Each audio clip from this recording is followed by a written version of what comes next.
I'm Jen Taylor Skinner, and this is The Electorate. What happens when decades of failed immigration policies and political half measures collide with an administration intent on weaponizing deportation? The result is a system that not only denies millions of immigrants a path to citizenship, but one that actively destabilizes families and communities, turning lawful residents into so-called criminals overnight, and leaving U.S. citizen children to live in daily fear that their parents won't come home. On this episode, I have a conversation with Jessica Orozco Guttlein, Senior Vice President for Policy and Communications at the Hispanic Federation. Together, we unpack how we arrived at this moment, what it will take to repair the damage, including reuniting families, and how we can prevent history from repeating itself through meaningful reform. So without further ado, here is my conversation with Jessica Orozco Guttlein. Jessica Orozco Guttlein, thank you so much for joining me. Thank you so much for having me, Jennifer. It's great to be on. So I want to talk about the recent policy series released by the Hispanic Federation, the 2025 version. And there are several policy priorities there, and immigration is one of them. But before we get into the details of immigration, can you just tell me about the series generally, more broadly? How often do you release it, and how do you prioritize the policies? Sure. So this instance in this series is the first of its kind, where we felt that Hispanic Federation was looking at the state of Latinos in the United States and the state of politics. And we realized that although so many of the laws that are being passed in this country and policies that are being passed in this country are directly affecting the Latino population, we have been largely left out of the conversation, left out of the dialogue. And so what we wanted to do was create a document series where we were giving talking points to individuals and data facts where we're saying, hey, include Latinos in your conversations, whether you're a staff member in Congress, an elected official, or whether you're a community-based organization or just a constituent. Here is information, here are talking points that you can use to make sure that Latinos are a part of the conversation. And I know in the series, under your chapter for immigration, you do note that the last broad spectrum immigration reform bill was signed into law in 1986 under Reagan, of all people and of all administrations. So tell me about that bill and the impact of that bill and how it relates to how we got here today. Sure. Well, we use that as an example of the last time undocumented individuals have had in mass numbers a way to get documentation in the United States. And they had to pay penalties and they had to show no criminal records and they had to go through a whole process to do this and they were able to do it. Since then, there has been no opportunity for undocumented individuals in the United States to be put on a path to documentation or even citizenship. And that is because Congress has been unable to pass anything since then that would do that. They are the only power to modify immigration law in the United States and haven't been able to do it. Like you said before, they have been kicking the can down the road. Oh, we'll deal with it later. We'll deal with later. Politics has gotten in the way of humane policies for people. And when we're talking about immigration, we're talking about people, we're talking about families. And if we want a society where we have individuals who are hungry for work and want to make a life here and live the quote unquote American dream, then we have to be understanding in the fact that it's not cookie cutter. Life isn't cookie cutter for everyone. And we need to understand that, and we need to pass policies for individuals to gain documentation in the United States. And just to be clear, that was, if I'm doing the math in my head, that was 4.5 decades ago. So no meaningful legislation or bill to help immigrants get a path to citizenship smoothly has really happened in 4.5 decades. And what's really interesting here is it's such a contrast to the rhetoric that we like to have in this country around immigration. We romanticize it. We say we're a melting pot, we're a country of immigrants, right? But even in the good times when things are working and it looks like they're working well, relatively, right? We have, like you said, we don't have a path to citizenship. We don't have an asylum process that works effectively and quickly, right? It's pretty slow. When we do have undocumented workers here, they're exploited. Even when they do have jobs, they're exploited, they're underpaid, and there's no social safety net for people. So I just wonder what's really happened in those 4.5 decades when people and legislators have been paying lip service. What legislation has been on the floor? Well, the most concrete example that I can give you is the DREAM Act. The DREAM Act is a specific piece of legislation that would allow for individuals who came to the United States as minors to be put on a path to citizenship. These individuals were educated in the United States. They speak our language. They're integrated heavily into our society. Many of them, and I've known many documented and dreamers throughout my career, don't even know that they're undocumented until they ask their parents for their social security number when they're trying to fill out their FAFSA to go into college. That's when they find out that they don't have a social security number. So in their hearts, but for a piece of paper, they are American. I've also known some individuals who have limited use of Spanish or limited use of another language. They speak English, yet they don't have that piece of paper saying that they are US citizens. So this was a no-brainer to so many people, right? This was like, hey, this is the population that we want to make sure gets put upon a path to citizenship, that keep here in our country, that they're able to work and contribute, and they've grown up here. Absolutely. No-brainer. Since the early 2000s, Congress has not passed the DREAM Act. And it is not because of the Dreamers. It is because this population has been used as a political football to get other things. So basically, instead of passing very common sense piece of legislation, which there would be a waiting period, there would be a criminal background check. I mean, we've gone through several iterations of the DREAM Act. They're like, wait. If we give our dreamers the path to citizenship, then our bargaining chip is gone, right? Then we can't get X, or we can't get Y, or we can't get Z. And so that's just a prime example of how Congress has been working, in other words, failing for immigrants in the United States, and common sense policies that would help us as a society at large, right? Help our economy, ensure that we have individuals who are able to work in the United States.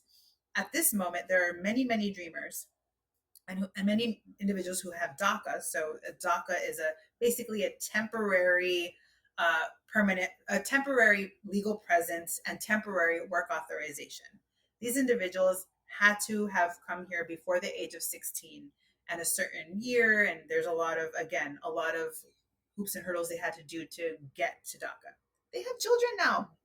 They have U.S. citizen born children here. Some of them, who knows, in a few years may have grandchildren.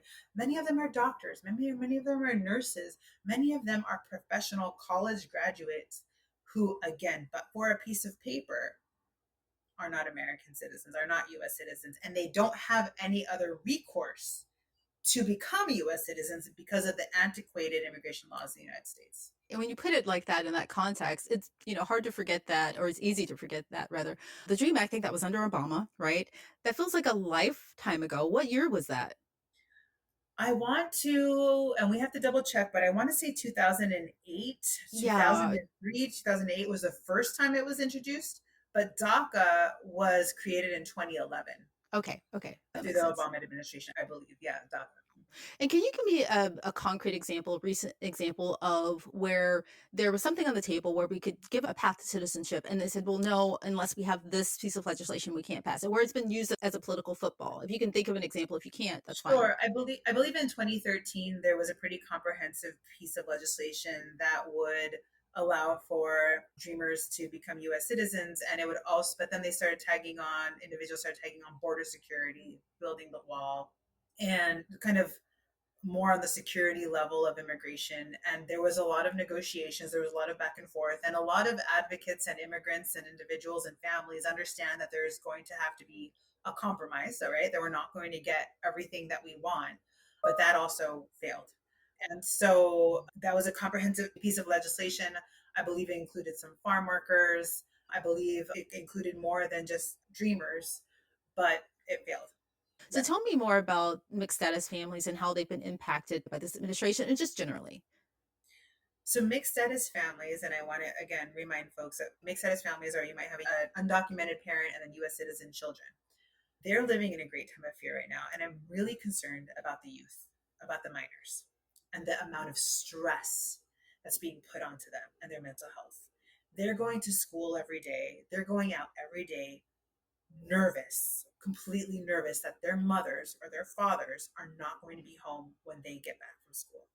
their parents are actually going to organizations like Hispanic Federation and saying, hey, if I'm deported, what can I do to make sure my kids are okay?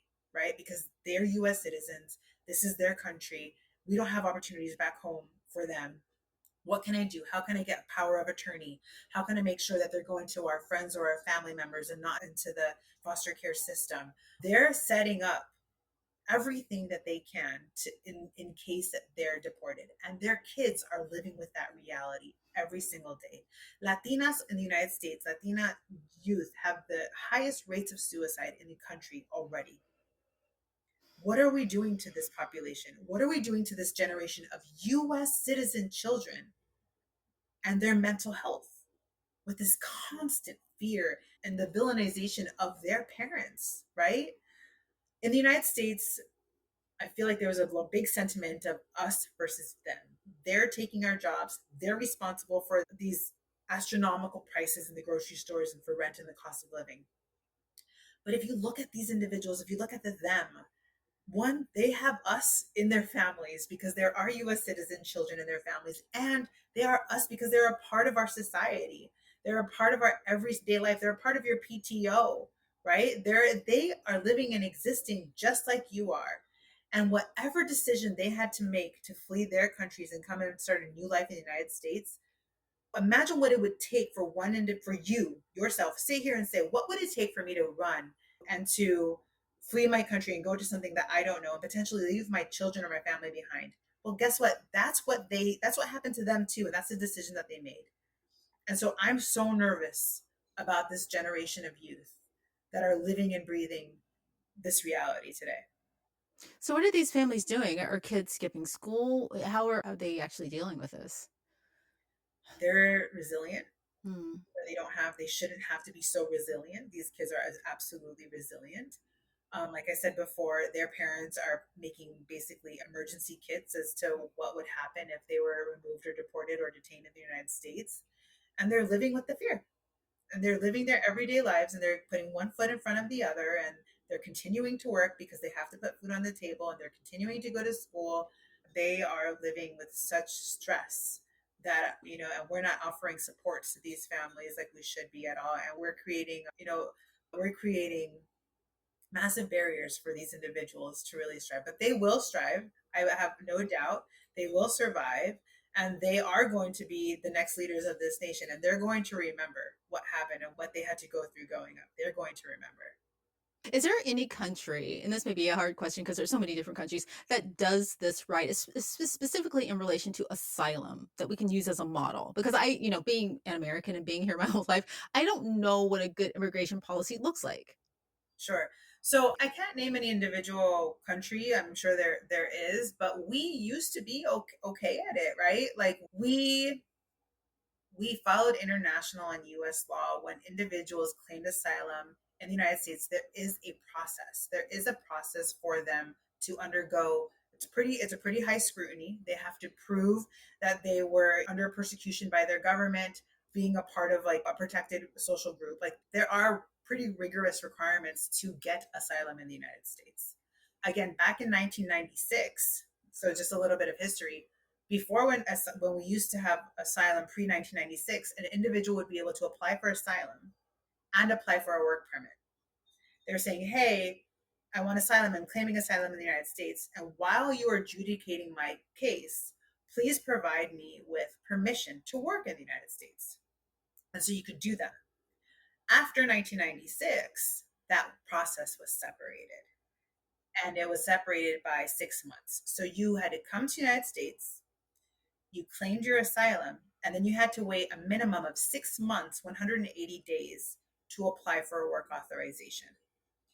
And so with that created a big problem because while you're being assessed for any kind of relief from removal or any kind of immigration benefit, if you break any law, especially immigration law, you're out.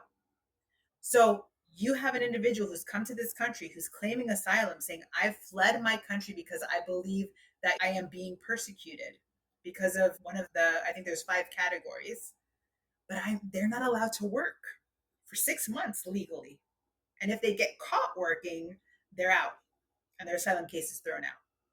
So when we had so many asylum seekers coming to the United States and claiming asylum, we had a huge backlog. We didn't have enough individuals to assess their claims.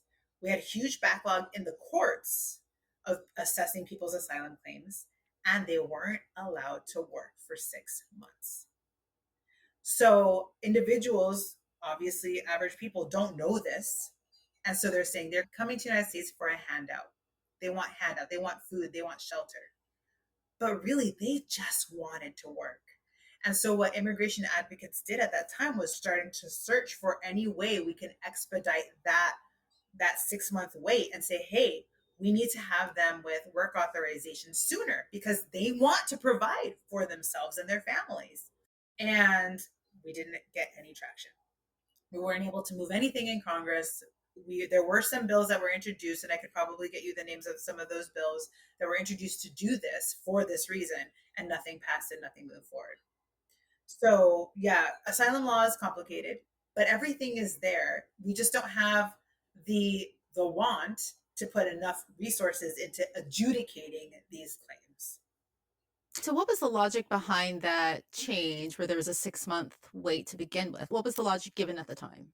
Sure. So the logic was given was that individuals were just applying, claiming asylum just to get their work permits. I see.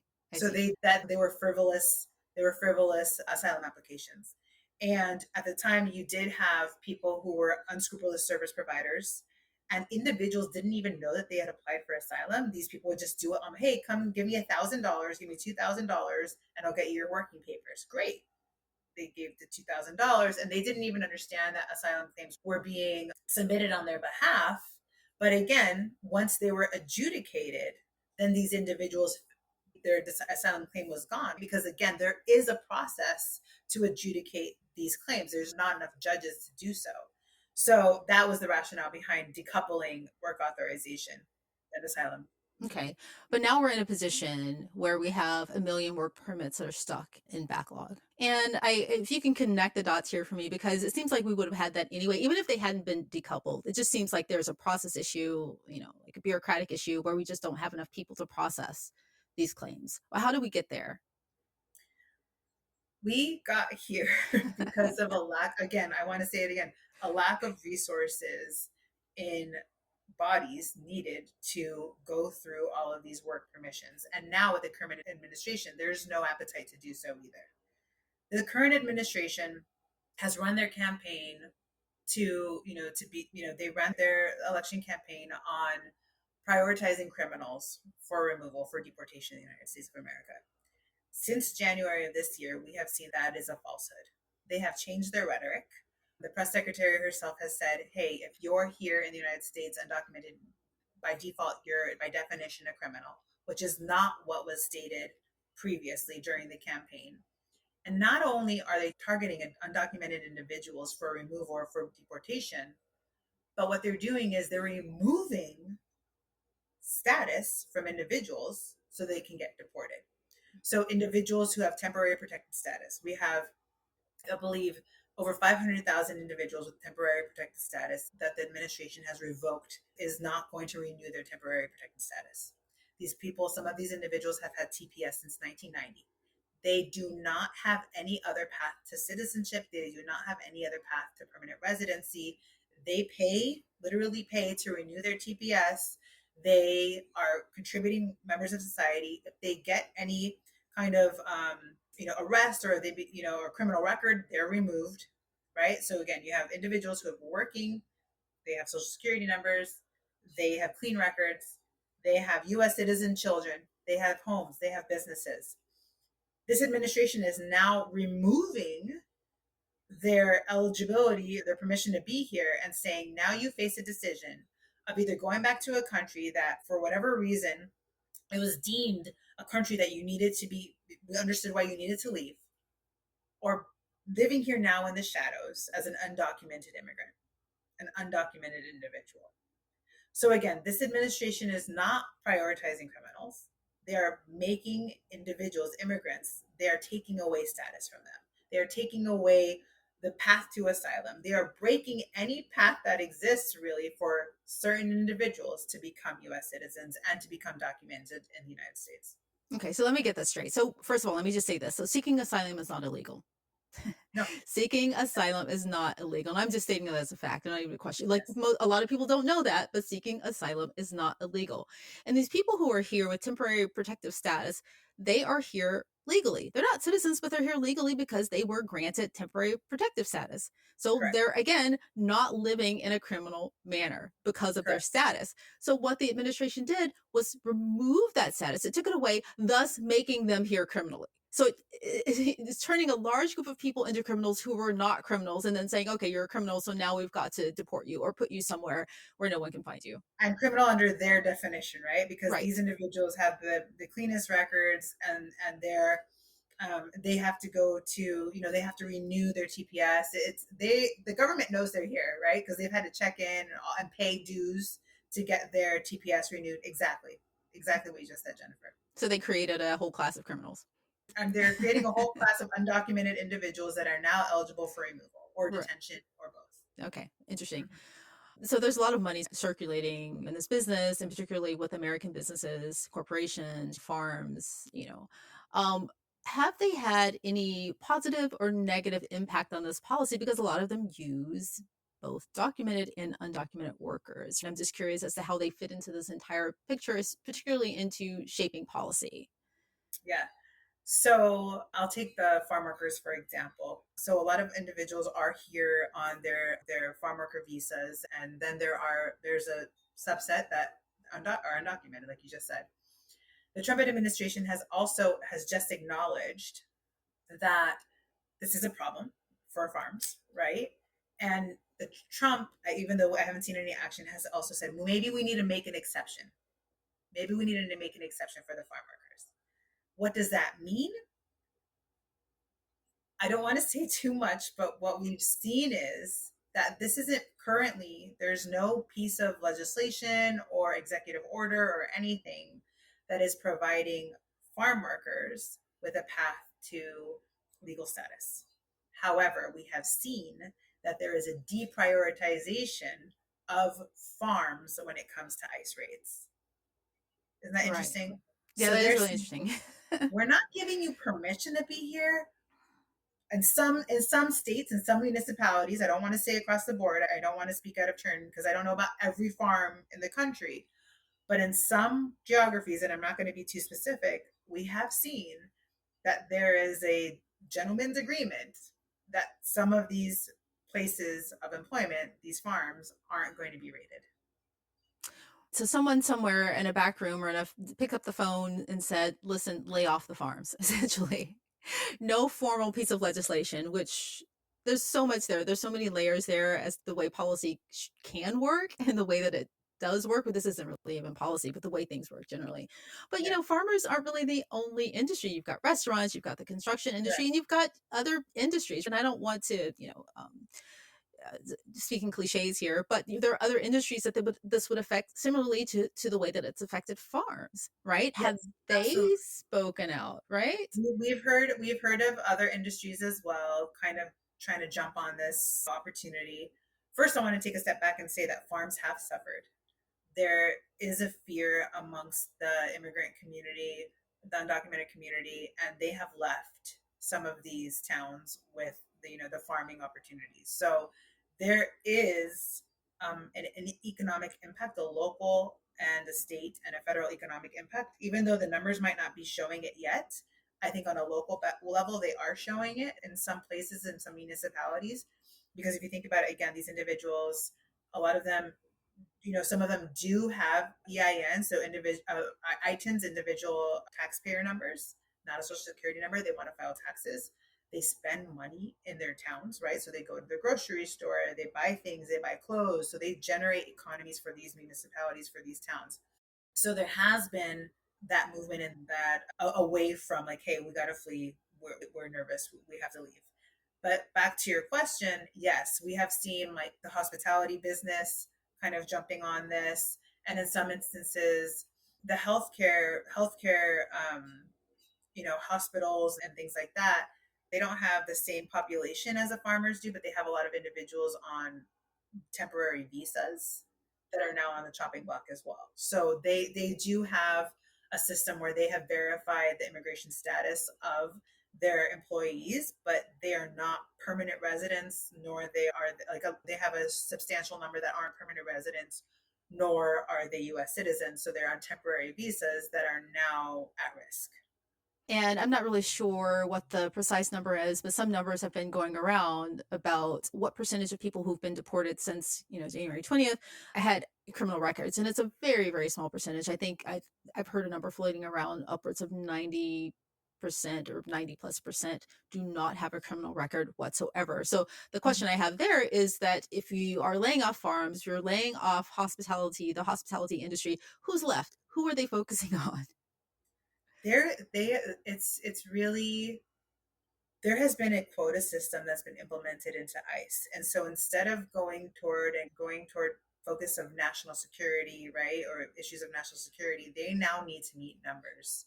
So I don't want to instill fear in the population, but we have heard, again, going to the courthouses, going to ICE check-ins, especially ICE check-ins. A lot of individuals have check-ins with ICE and just say, "I'm here, I'm checking in," and then they're being detained right after those check-ins. And so it's being done in a massive force, right? And so that's why people are very afraid right now to live and to work in the United States. And so they're going after anybody they can.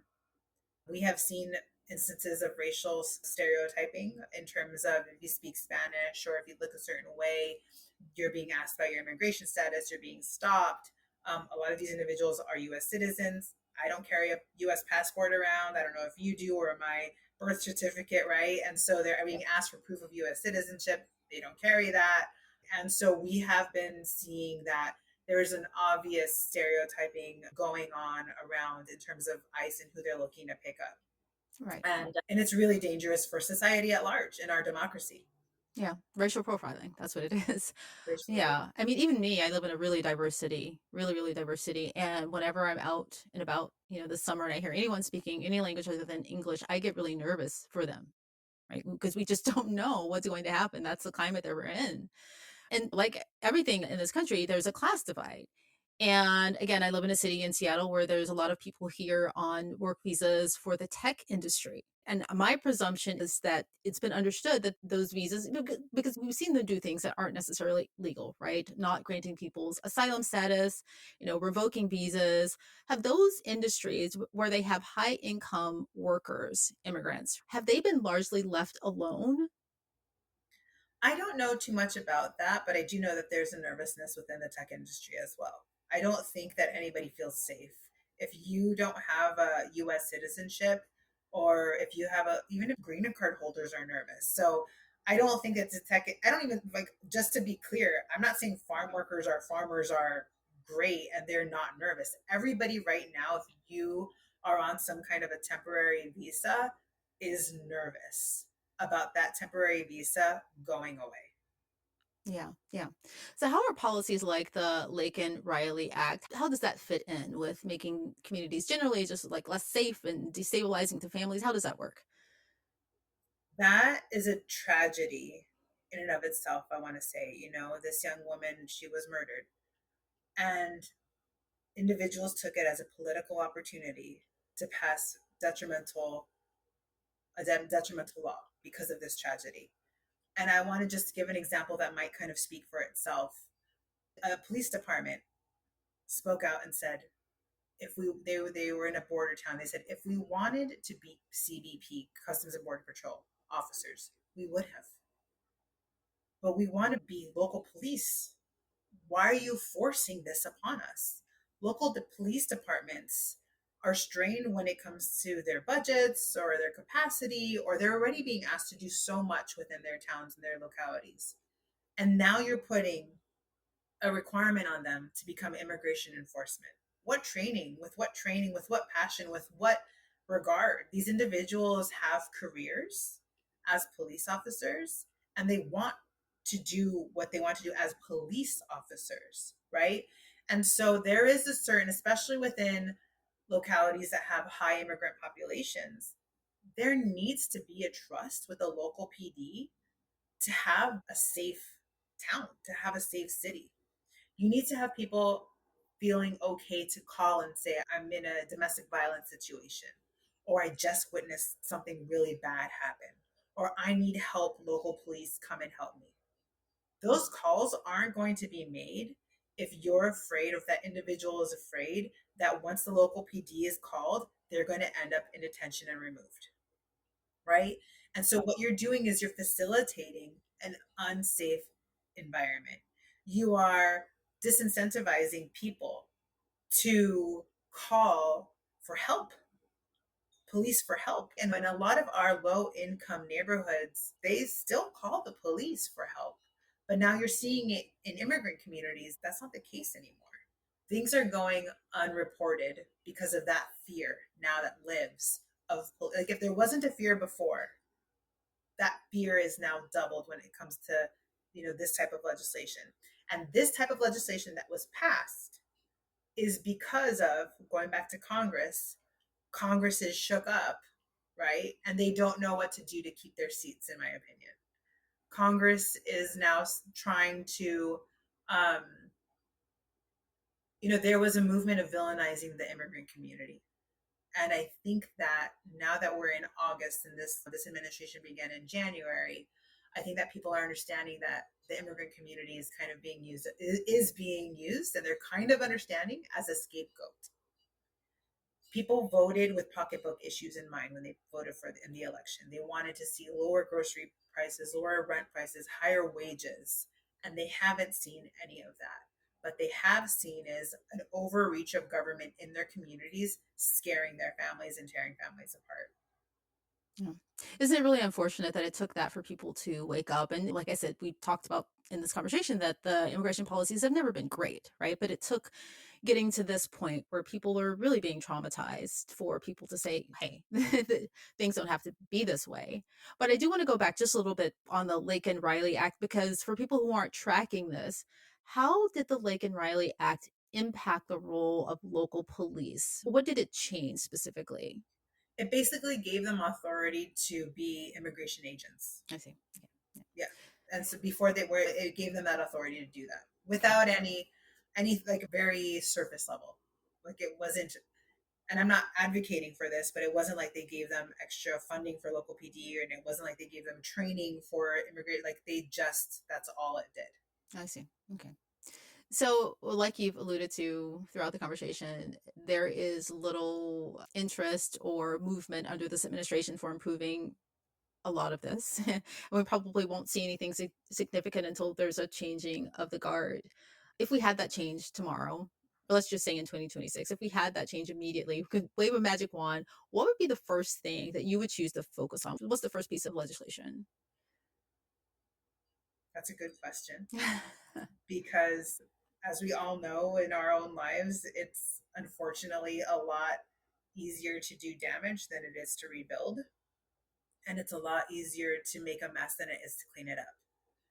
And so I would see that what we need to do is see who we've hurt in terms of where our families are, and try to figure out how to get these people out of detention, how to try to figure out how to reunite families, potentially pass legislation to say, hey, if you were recently removed, like there's an opportunity to go through a process and come back and be reunited with your family. Again, we have so many mixed status families in the United States. And when I say mixed status, it's like you have a parent who's undocumented and you have a child who has a US citizenship. And so these kids are being left behind. And so to answer your question, that's where I would go kind of first. And I would work on parallel tracks with many different things, because we don't have to do one thing at a time. We could work on parallel tracks, but I would try to reunite families. And then another thing is that I would figure out a way to really bring permanent residency, a path to citizenship, to undocumented individuals. And I don't want to say, and I intentionally stopped saying comprehensive, because in the past, as we talked about before, since 1986 with the amnesty law, there hasn't been any kind of policy that puts people on a path to citizenship. And so I feel like when we talk about comprehensive and we talk about this group and that group and that group, again, it becomes so over politicized that nothing happens and nothing moves. And so I do think that we need a piecemeal approach in Congress where we build off of wins. And so a lot of individuals again said, hey, let's take care of the dreamers, make sure the dreamers are put on a path to citizenship. Some of them are afraid, like, hey, if you take our dreamers, we're not going to have our bargaining chip anymore. And there's another set of individuals say, hey, not just the dreamers, but what about their parents? And what about the farm workers? And what about this? And what about that? And what about who, all of these people who need attention and help? I feel like if we maybe work as a piecemeal approach, and for example, just an example, providing a path to citizenship for dreamers, and those individuals are now put on a path to citizenship, then we could focus on another group, and then another group, and then another group, and work our way towards something great. Because comprehensive in terms of immigration has continuously failed us, and we haven't been able to pass it. Yeah. I know what I would like to see. I would like to see a restoration of due process, right? Because everyone should be afforded due process. They are, right? It's just not being recognized right now. So that would be a first step for me, because people aren't being afforded due process in the system.